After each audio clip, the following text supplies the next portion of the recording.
First off, I want to take this opportunity to say congrats to all of my fellow graduates. For many reasons, I'm extremely proud to stand today as part of this class of 2011. We made it. Here's to all of our tomorrows. I also want to say thank you to our professors, friends, and families for everything they have done to help us get this far. Your love and support mean the world to us and will continue to be a source of light in dark places, needed strength during strife, and shared joy in our successes. Now, let's get down to business. I have to admit, when I received the news I was nominated to speak at our graduation, I was pretty shocked. I never thought of myself as the typical Denisonian. For starters, I'm a Southerner, a Christian, a non-Greek, and a political moderate. I'm a double major in creative writing and religion, and an active advocate for gay rights.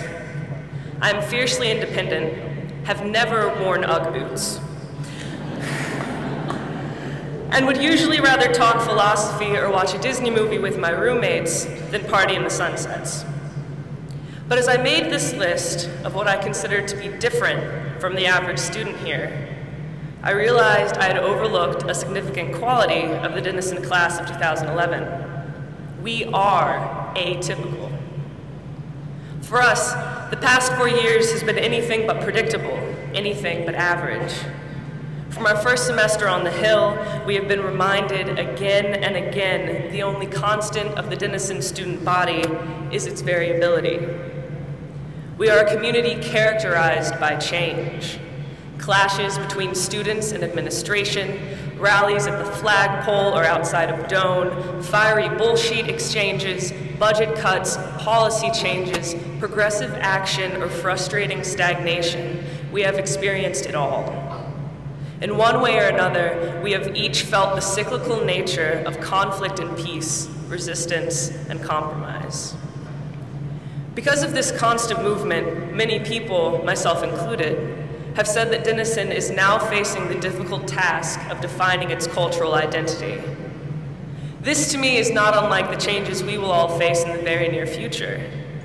We are leaving the comforts of college life at a volatile time. Beyond the hundreds of steps that separate Denison from the real world, there lays political polarity, economic downfall, and widespread social injustice. How can we step surely into such a place?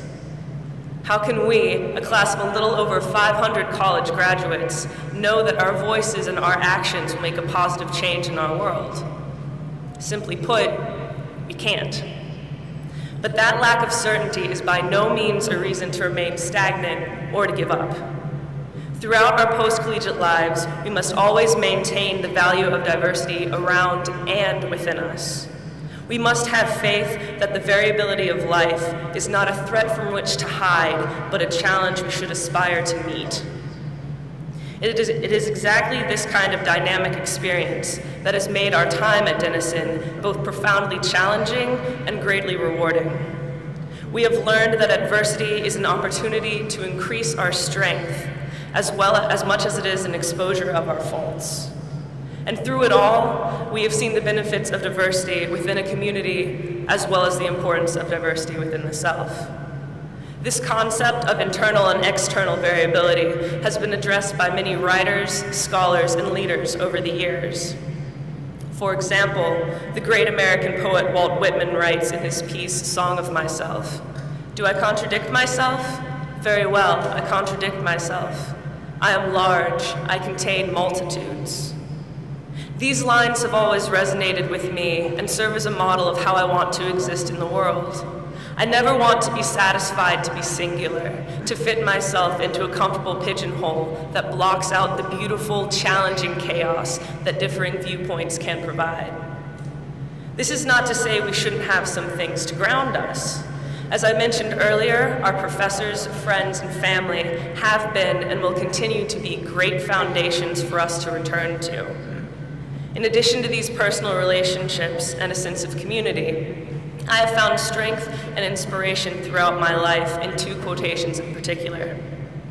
The first of these is from the Old Testament book Micah, chapter 6, verse 8. In this verse, the prophet lays out an elegant explanation of the nature and purpose of faith. He asks, "What does the Lord require of you but to do justice, love kindness, and walk humbly with your God?" The second is an excerpt from Truman Capote's novel, Other Voices, Other Rooms.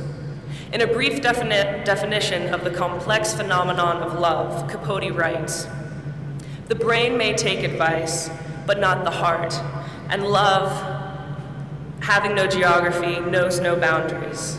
Wait and seek it deep, no matter, it will rise and find the surface." Both of these simple sentences have served as constant reminders for me that while diversity and adaptability are crucial elements of life, if the core values of love, justice, and kindness are not maintained, it is all for naught. Without a genuine love for those different from us, our academic preparations, our leadership experience, and all our other collegiate accomplishments will not fully translate into our futures. As each of us cross this stage and move on to whatever strange and wonderful adventures lay ahead, I hope we all keep this wisdom with us. There is no normal, there is no typical, and that fact is full of promise, challenge, and inspiration. My hope for this class, here at Denison and at all other colleges and universities, is that we may always strive to contain multitudes. Thank you.